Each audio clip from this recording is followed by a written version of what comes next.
Salto para o Futuro está de volta. Hoje estamos falando sobre os valores civilizatórios afro-brasileiros na educação infantil. E eu quero começar este bloco, o terceiro e último bloco do programa de hoje, com outra pergunta do pessoal de Anápolis, Goiás.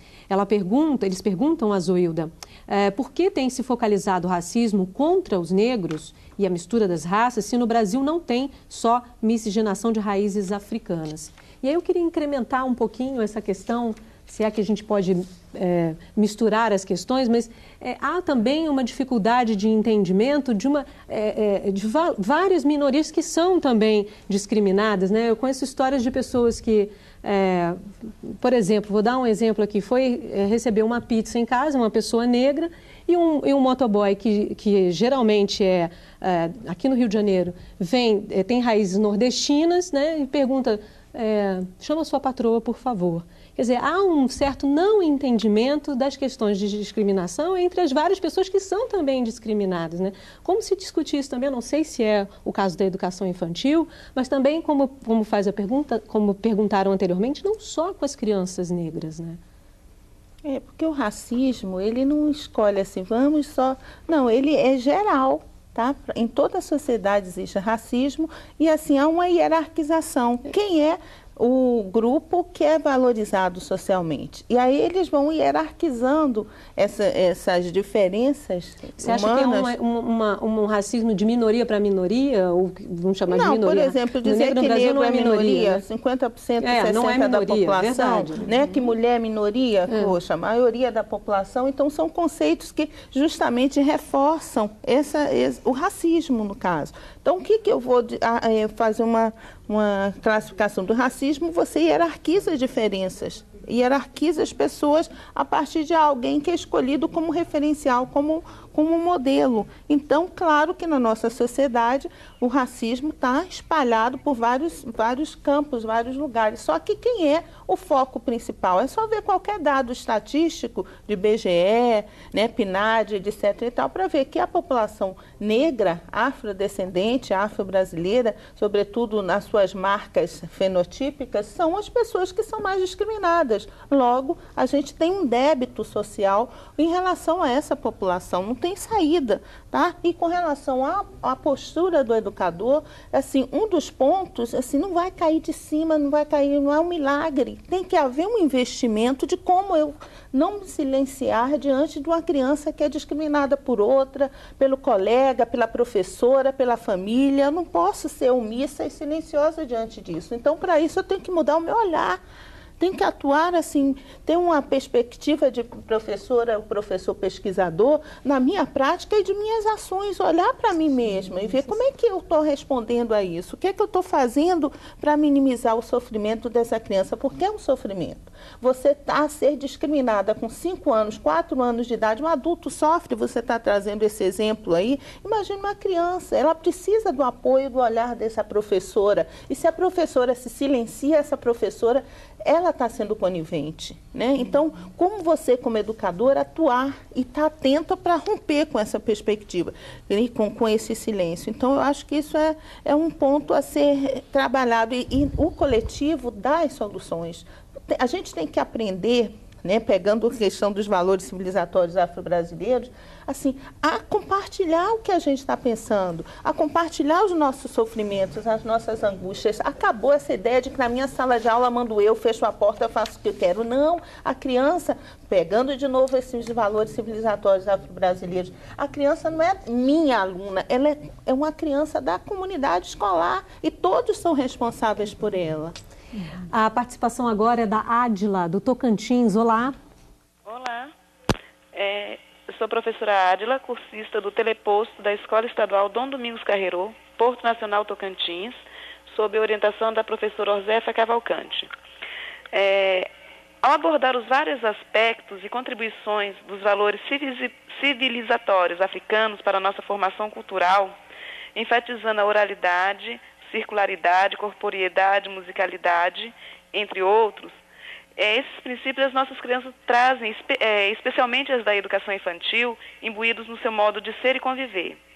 perguntamos quais as mudanças devem adotar os professores, especialmente da educação infantil, para efetivamente combater a discriminação e o preconceito dentro das nossas escolas e trabalhar esses valores afros dentro da nossa educação. Boa noite, obrigada. Muito obrigada, Ádila. Bom ouvir você aqui no Salto para o Futuro ao vivo. Volte mais vezes, viu? Eliane. Bom, a gente sabe que discutir racismo não é tarefa fácil, né? Porque são várias visões, nós temos um pensamento muito cristalizado, enraizado na sociedade brasileira de que aqui não há racismo. E, sobretudo, nós profissionais da educação que trabalhamos com a educação infantil, tem uma trajetória de trabalho com crianças, nós temos a compreensão de que a harmonia está sempre presente, né, na relação entre as crianças, o que não é verdade. Em muitos momentos, nós vemos, sim, uma situação de solidariedade entre as crianças, porque aparentemente estão todas ali dividindo o mesmo ambiente, chegam a fazer algumas atividades juntas, chegam a brincar em determinadas situações no ambiente do pátio. Mas é interessante nós percebermos que quando nós discutimos racismo, discriminação entre as crianças, nós percebemos a mesma situação de exclusão que nós vivemos, que nós percebemos na sociedade como um todo. Né?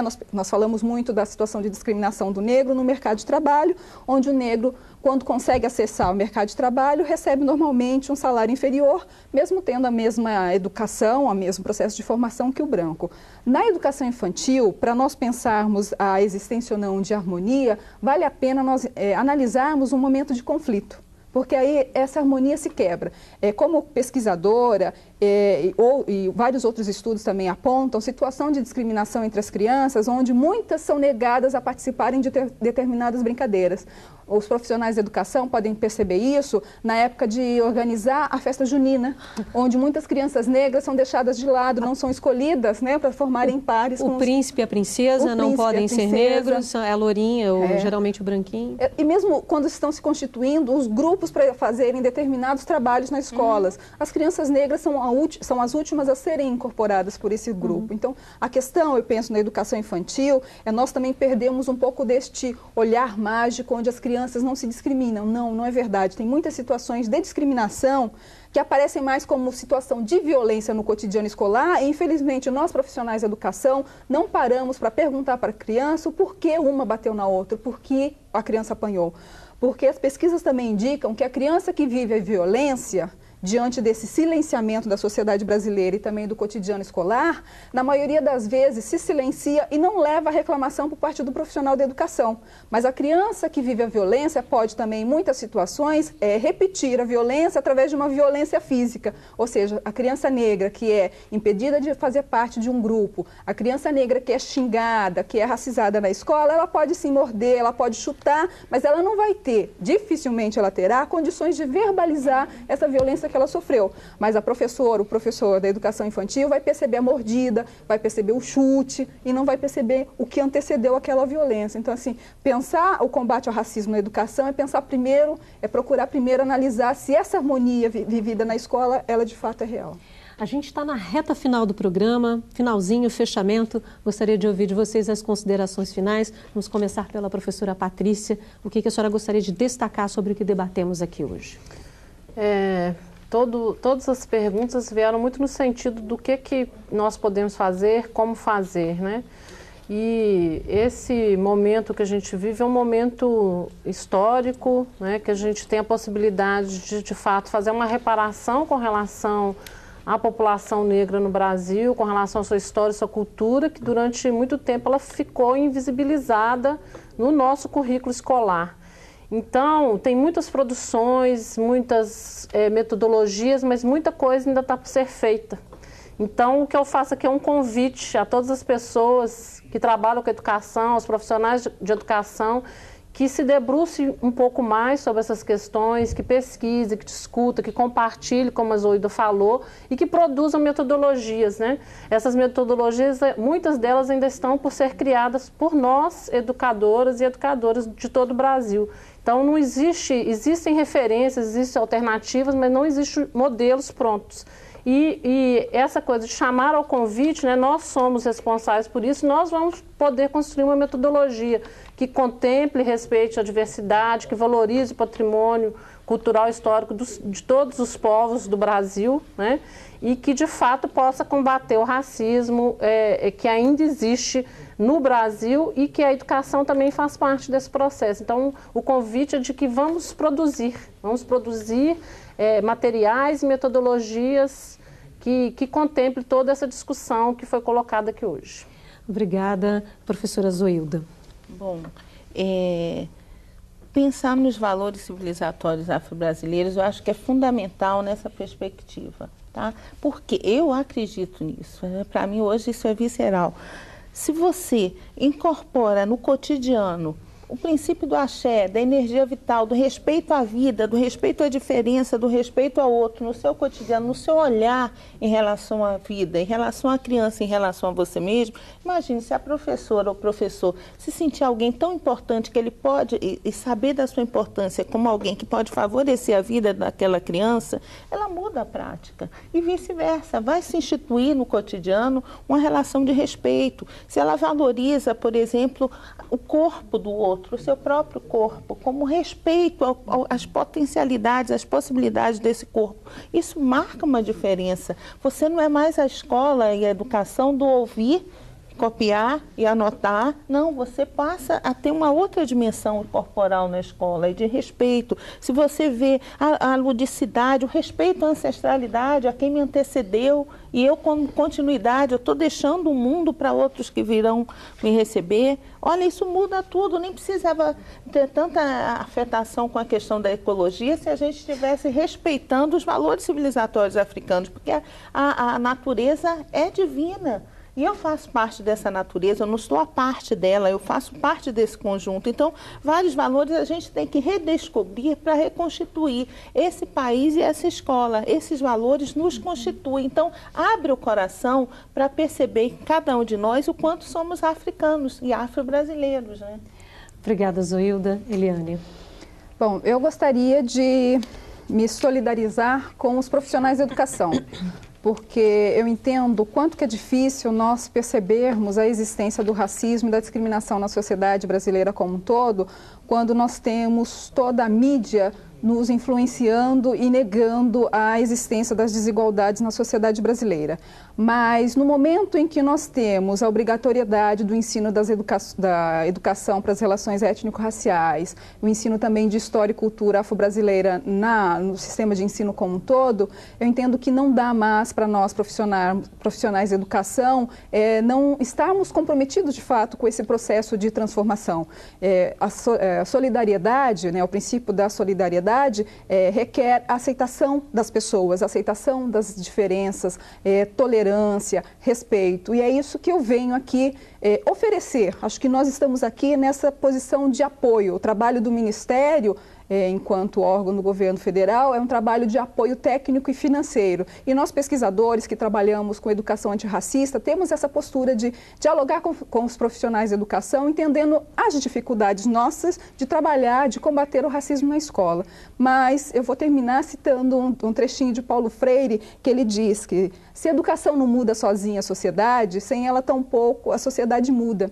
Se a nossa opção é pela vida e não pela morte, pela equidade e não pela injustiça, não temos outra opção senão encarná-la, diminuindo assim a distância entre o que fazemos e o que dizemos. Eu acho que estamos nesse momento de fato, aplicarmos no nosso cotidiano escolar, de valorizarmos a diversidade presente na sociedade brasileira, entendendo que este é um processo indispensável para a constituição, para a implementação e realização de uma educação com qualidade para todos. Obrigada. Bom, o Salto para o Futuro de hoje fica por aqui. Eu agradeço as presenças da Zoilda Loreto Trindade, professora da Universidade Estácio de Sá, da Eliane Cavaleiro, coordenadora geral de Diversidade e Inclusão Social do Ministério da Educação, e da Patrícia Santana, coordenadora do Núcleo de Relações Étnico-Raciais e de Gênero da Secretaria de Educação de Belo Horizonte. No programa de amanhã vamos falar sobre africanidades na organização educacional em comunidades quilombolas. E a gente encerra o programa de hoje falando sobre capoeira, o quilombo dos Palmares, que se estabeleceu entre Alagoas e Pernambuco no século XVII, ficou conhecido como exemplo de resistência de africanos escravizados e de outros grupos excluídos. Lá, dizem os historiadores, pode ter sido o berço da capoeira. Capoeira é uma palavra de origem tupi. Significa a vegetação que nasce após a derrubada de uma floresta. No Brasil, esse nome foi dado ao jogo de Angola. Usados como defesa contra os castigos impostos aos escravizados, os movimentos da luta foram disfarçados para não levantar suspeitas. A ideia era deixá-los parecidos com passos de dança. Durante décadas, a capoeira foi proibida no Brasil. A liberação da prática veio nos anos 30, quando uma variação mais voltada para o esporte foi apresentada ao presidente Getúlio Vargas. Atualmente, vários grupos de resistência cultural mantêm a tradição e tratam a capoeira como uma forma de expressão corporal de indivíduos e grupos. Nessa creche, no Rio de Janeiro, esses pequenos aprendizes de capoeiristas veem na ginga e nos movimentos uma grande brincadeira. Quando a gente utiliza isso, a gente conta a origem. Quem é que originou essa dança? Que a capoeira ela não veio como uma dança, ela veio como uma luta, né, de resistência. Aqui no Brasil, de onde vem, que na Bahia é o centro maior de dança hoje da capoeira. Então a gente participa isso com as crianças.